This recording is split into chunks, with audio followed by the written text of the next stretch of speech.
ನಮಸ್ಕಾರ. ನಾನು ಮಕರ ರಾಶಿ ಬಗ್ಗೆ ಮಾತಾಡ್ತಿದ್ದೀನಿ. Number 1 astrology Aryavardhan. ನೀವು ನನ್ನ ಕಾರ್ಯಕ್ರಮ ನೋಡಿ, ನೀವು ನಂಬರ್ 1 ಆಗಿ ಅಂತ ಹೇಳ್ತಾ ಇದ್ದೀನಿ. ಹಾಗಾಗಿ ನಾನು ನಂಬರ್ 1 ಅಸ್ಟ್ರಾಲಜಿ ಆಗಿ ಮಾತಾಡ್ತಿದ್ದೀನಿ. ಮಕರ ರಾಶಿಗೆ ಹೇಗಿರುತ್ತೆ ಅಂದರೆ 8, 17, 26 ಇದು ಶನಿ ಗ್ರಹದ ಸಂಕೇತ. ಇದು ಮಕರ ರಾಶಿ ಬರುತ್ತೆ ಸಂಬರ್ 100%. ಇಲ್ಲೇನಾಗುತ್ತೆ, ಶನಿ 8, 17, 26ನೇ ತಾರೀಕರಿಗೆ ಒಂದಲ್ಲ ಒಂದು ಸಮಸ್ಯೆ 8ನೇ ತಿಂಗಳಾಗಿರುತ್ತೆ. ಆ 8ನೇ ತಿಂಗಳಲ್ಲಿ 8ನೇ ತಾರೀಕು ತುಂಬ ಅಪಾಯವನ್ನು ತಂದು ಕೊಡುತ್ತೆ. ತುಂಬ ಕೇರ್ಫುಲ್ ಆಗಿರಿ. ಮತ್ತು 8ನೇ ತಾರೀಕು 7ನೇ ತಿಂಗಳು, 7ನೇ ತಾರೀಕು 8ನೇ ತಿಂಗಳು ಈ ಪ್ರಪಂಚದಲ್ಲಿ ಏನಾರು ಒಂದು ದೊಡ್ಡ ಆಘಾತ, ದೊಡ್ಡ VIP ಇವರೆಲ್ಲರೂ ಕೂಡ ಸಾವು ನೋವು ಸಂಭವಿಸ್ಬೋದು. 8 ಈ ವರ್ಷ ಎಲ್ಲೂ ಹೋಗ್ಬಿಡಿ, ಟ್ರಿಪ್ಪನ್ನು ತುಂಬ ಅಪಾಯವನ್ನು ತಂದು ಕೊಡುತ್ತೆ. 8ನೇ ತಾರೀಕು 8ನೇ ತಿಂಗಳು ಜರ್ನಿ ಮಾಡಬೇಡಿ. ಆಕ್ಸಿಡೆಂಟು, ಅಪಘಾತಗಳು, ಫ್ಲೈಟ್ ಅಪಘಾತಗಳು, ದೊಡ್ಡದ ಶಾಕಿಂಗ್ ನ್ಯೂಸ್ ಎಲ್ಲವೂ ಕೂಡ ಕಂಡು ಬರುತ್ತೆ. ಒಂದಲ್ಲ ಒಂದು ಸಮಸ್ಯೆಗಳು ಕಾಣುತ್ತೆ. ಯಾರೋ ಕಳೆದೋಗ್ಬಿಡ್ತಾರೆ, ಲವ್ ಬ್ರೇಕಪ್ ಆಗೋದು, ಏನೋ ನಿಮಗೆ ತಕ್ಕನೇ ನಿಮ್ಗೆ ನೋವಾಗುತ್ತೆ. 8 ಈ ವರ್ಷದಲ್ಲಿ ವೆರಿ ಡೇಂಜರು. ನೀವು 8ನೇ ತಾರೀಕು ನೋಡಿರ್ಬೋದು. ಇನ್ನೂ ಕೂಡ 8ನೇ ತಾರೀಕು ಕ್ರಿಕೆಟ್ ಪ್ಲೇಯರು, ಸಿನಿಮಾ ನಟಗಳೆಲ್ಲ ಸೈಕಲ್ ಹೊಡಿತಲ್ಲ ಅವರೇ, ಒಂದಲ್ಲ ಒಂದು ಸಮಸ್ಯೆ ಬರ್ತಾ ಇದೆ. ಸಿನಿಮಾದವರಾಗಿರ್ಬೋದು, ಕ್ರಿಕೆಟರ್ ಆಗಿರ್ಬೋದು. 8ನೇ ತಿಂಗಳು 8ನೇ ತಾರೀಕು ತುಂಬ ಅಪಾಯದ ಒಂದು ತಿಂಗಳು. ತುಂಬ ಕೆಟ್ಟದಾಗತ್ತೆ. ಅವತ್ತು ಏನು ಬೇಕಾದ್ರೂ ಆಗ್ಬೋದು. ನಾವು ಏನೇನಂತಲೂ ಹೇಳೋಕ್ಕಾಗಲ್ಲ. ಎಲ್ಲವೂ ಕೂಡ ನೀವು ಹುಷಾರಾಗಿರಿ.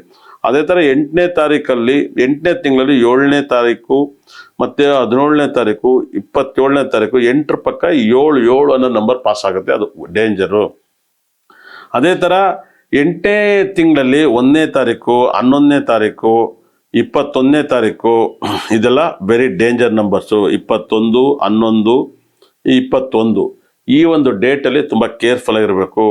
ಅದೇ ಥರ 24, 8 ಕೂಡ ತುಂಬ ಕೇರ್ಫುಲ್ ಆಗಿರಬೇಕು. 4 ಮತ್ತು 8 ಪಕ್ಕ ಬರಬಾರ್ದು. ತುಂಬ ಕೇರ್ಫುಲ್ಲಾಗಿ ಹ್ಯಾಂಡಲ್ ಮಾಡ್ಕೊಳ್ಳಿ. 4 ಮತ್ತು 8 ಪಕ್ಕ ಬರಬಾರ್ದು. ಯಾವುದೇ ಕಾರಣಕ್ಕೂ ಕೂಡ ಹೇಳ್ತಾ ಇದ್ದೀನಿ, 1ನೇ ತಾರೀಕು 8ನೇ ತಿಂಗಳು 1ನೇ ತಾರೀಕು ಯಾವುದೇ ಕೆಲಸ ಕಾರ್ಯನ ಮಾಡಿಸ್ಬೇಡಿ. ಇದು ತುಂಬ ಸೀರಿಯಸ್ ಆಗಿ ಹೇಳಿದ್ದೀನಿ. 8ನೇ ತಿಂಗಳು ಈ ವರ್ಷದ ತುಂಬ ವೆರಿ ಡೇಂಜರ್ ತಿಂಗಳು ಅಂತ ಹೇಳ್ತಾ ಇದ್ದೀನಿ. ತುಂಬ ಕೇರ್ಫುಲ್ ಆಗಿರಿ. 8 ಅನ್ನೋ ನಂಬರ್ಸು ತುಂಬ ಅಪಾಯದ ತಿಂಗಳು, ಅಪಾಯದ ಡೇಂಜರು. ತುಂಬ ಯಾವ ಹೋಟ್ಲಿಗೆ ಬೆಂಕಿ ಬೀಳುತ್ತೋ, ಯಾವ ಟ್ರೈನ್ ಬೀಳುತ್ತೋ, ಯಾವ ಫ್ಲೈಟ್ ಬೀಳುತ್ತೋ, ಯಾರೆಲ್ಲ 8ನೇ ತಿಂಗಳಲ್ಲಿ ಗೌರ್ಮೆಂಟ್ ಆಫೀಸರ್ಸ್ ಕೆಲಸ ಕಳ್ಕೊತಾರೋ, ಸಸ್ಪೆಂಡ್ ಆಗ್ತಾರೋ ಗೊತ್ತಿಲ್ಲ. ತುಂಬ ಕೇರ್ಫುಲ್ಲಾಗಿ ಹ್ಯಾಂಡಲ್ ಮಾಡ್ಕೊಳ್ಳಿ. ಮಕರ ರಾಶಿಗೆ ಗುರು ದೃಷ್ಟಿ ಇದೆ, ತುಂಬ ಪಾಸಿಟಿವ್ನ ಕೊಡ್ತಾ ಇದೆ. ಗುರು ದೃಷ್ಟಿ ತುಂಬ ರಾಜಯೋಗನ ಕೊಡುತ್ತೆ. ಅಂದರೆ ಮಕರ ರಾಶಿಗೆ ಗುರು ದೃಷ್ಟಿಯಿಂದ ತುಂಬ ಲಾಭವನ್ನು ಕಾಣ್ತಾರೆ. ಮಕರ ರಾಶಿಗೆ ರಾಹು 2ನೇ ಮಲ್ಲಿದ್ರೆ ಕುಟುಂಬದಲ್ಲಿ ನೆಮ್ಮದಿ ಇಲ್ಲ, ಕುಟುಂಬದಲ್ಲಿ ತುಂಬ ಆಘಾತವನ್ನು ಕೊಡ್ತೈತೆ, ಸಂಕಟವನ್ನು ಕೊಡ್ತೈತೆ. ಕುಟುಂಬವನ್ನು ನೀವು ತುಂಬ ಕೇರ್ಫುಲ್ಲಾಗಿ ಹ್ಯಾಂಡಲ್ ಮಾಡ್ಕೊಳ್ಳಿ. ಕುಟುಂಬದಲ್ಲಿ ರಾಹು ಶಾಂತಿನ ಅತಿ ಹೆಚ್ಚು ಮಾಡಿ, ಮನೇಲಿ ಹಿರಿಯವರಿಗೆ ಎಡೆ ಹಾಕಿ ಮತ್ತು ಹಿರಿಯವರಿಗೆ ನಮಸ್ಕಾರ ಮಾಡಿ. ತಂದೆ ತಾಯಿ ಅಜ್ಜಿಯವ್ರಿಗೆ ಫೋಟೋ ಇಟ್ಟು ನಮಸ್ಕಾರ ಮಾಡಿ. ನಿಮ್ಗೆ ದೋಷಗಳು ನಿವೃತ್ತಿ ಆಗುತ್ತೆ.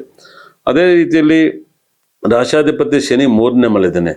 3ನೇ ಮಲ್ಲಿದ್ರೆ ನೀವೇ ಮಕರ ರಾಶಿಯವರು, ನೀವೇ ಶತ್ರುಗಳನ್ನ ಹುಟ್ಟಾಕಿರ್ತೀರ, ನೀವೇ ಶತ್ರುಗಳನ್ನ ಡಿಸ್ಟರ್ಬ್ ಮಾಡ್ಕೊತೀರ. ಮಕರ ರಾಶಿಯವರು ನೀವೇ ಶತ್ರುಗಳನ್ನ ಮಾಡ್ಕೋಬೇಡಿ.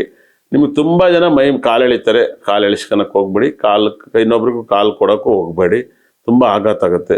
ಕುಜ ನಿಮಗೆ 6ನೇ ಮಲ್ಲಿದ್ದಾನೆ. 10ನೇವನಾಗಿ 11ನೇನು 4ನೇನಾಗಿ 6ನೇ ಮನೆಗೆ ಹೋದರೆ ಎಲ್ಲವೂ ಲಾಭ ಬರುತ್ತೆ. ಅದು ಜಗಳದಿಂದನೇ ಮುಗೀತಿದೆ. ಜಗಳ ಮಾಡ್ದಲೇ ಇದ್ರೆ ನೀವು ತುಂಬ ಇಂಪ್ರೂವ್ಮೆಂಟ್ ಆಗ್ತೀರಾ.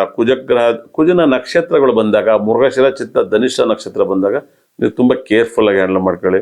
ಮಕರ ರಾಶಿಯವರಿಗೆ ಪುನರ್ವಸು, ವಿಶಾಖ, ಪೂರ್ವಭದ ನಕ್ಷತ್ರ ದಿವಸ ಬಂದಾಗ ನೀವು ತುಂಬ ಒಳ್ಳೆಯದಾಗುತ್ತೆ. 8ನೇ ತಿಂಗಳಲ್ಲಿ ನಿಮ್ಮ ಲೈಫಲ್ಲಿ ಸೂರ್ಯ ಮತ್ತು ಕೇತು, ಬುಧ ಗ್ರಹ ನಿಮಗೆ ಅಷ್ಟಮದಲ್ಲಿ ಬರ್ತಾರೆ. ಸ್ವಲ್ಪ ಸೂರ್ಯ ದಶೆ ನಡೆಯೋರು, ಕೇತು ದಶೆ ನಡೆಯೋರು ಮತ್ತು ಬುಧ ದಶೆ ನಡೆಯೋರು ತುಂಬ ಕೇರ್ಫುಲ್ಲಾಗಿ ಹ್ಯಾಂಡಲ್ ಮಾಡ್ಕೊಳ್ಳಿ.